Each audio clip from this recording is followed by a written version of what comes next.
Hi friends, welcome to Kitchen Princess Bamboo Japanese Everyday Food. Today I'm going to be making ham and cheese bread.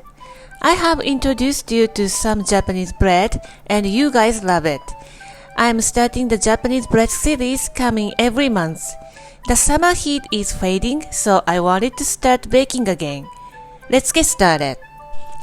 I'm going to knead with hand today. It doesn't take more than 5 minutes, so don't hesitate to do so. First, beat your egg in a bowl. Add the milk and mix well. Put your bread flour into a medium-sized bowl. Add sugar and salt. Start to mix. Add in yeast and mix. Yeast should not directly contact with the salt because the salt might kill the yeast. Add 1/3 of egg and milk mixture in a slow and steady stream. Toast to distribute. Add the rest of the egg milk mixture in 2 times and toast to distribute each time. Save a little amount of egg milk mixture to adjust the consistency. In this way, you can distribute the wet ingredients quickly and evenly. Add the rest of the mixture to drier part. When the dough comes together in one lump, cover with a plastic wrap. Leave it 10 minutes to relax the gluten. You can shorten the kneading time by resting the dough. After 10 minutes, take out the dough onto your working surface. Knead until smooth for 3 minutes. If it's too sticky to handle, dust with some flour, but do not add too much. Keep in mind that the Japanese bread dough should be on the stickier side. That makes soft and moist bread. Spread the dough and add creamed butter. Folding and knead until the bread dough comes back together. It takes about 2 minutes. Pinch the dough and your dough stretches thinly, almost see through the other side. Finish kneading. Shape into a ball and put it back in a greased bowl.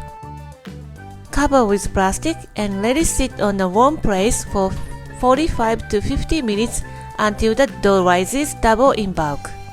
Meanwhile, let's prepare the toppings. Slice your onion thinly against the grain. Separate your ham carefully. Set aside until used. After 50 minutes, the dough should look like this. Poke the center with your dusted forefinger and the hole stays as it is.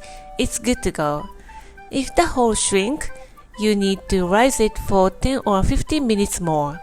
If the dough deflates, it is over-fermented. Take out the dough onto a dusted working surface. Shape into a log and divide into 8 equal portions. Shape into balls and cover with a plastic to prevent from drying.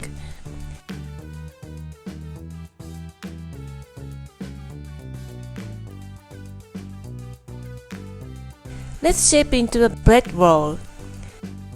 Take one dough and roll out to cover the ham in diameter. Rotate the dough while you roll out. Place a slice of ham in the center. Roll it up by tucking the dough.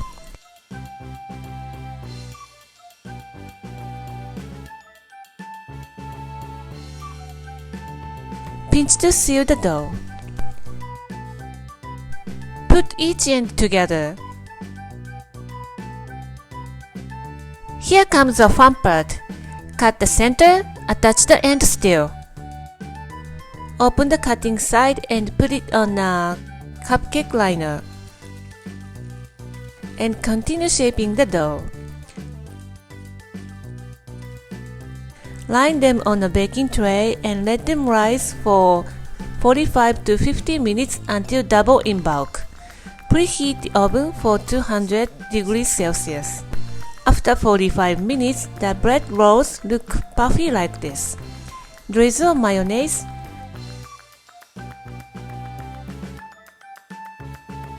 Top with sliced onion and cheese.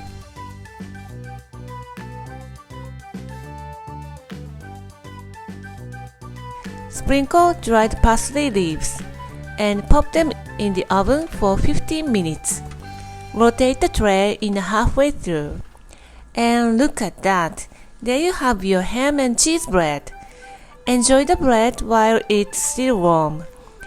I used processed mozzarella cheese for topping, so it stretches like this.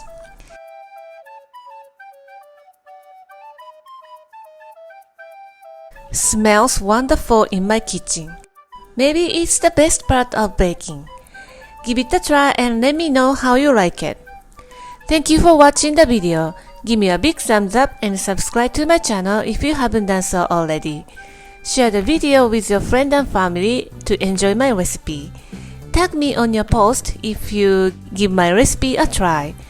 Go to my website for more information, and my store on Amazon has my recommendations on baking ingredients and tools. Thanks again, and I will see you soon. Bye!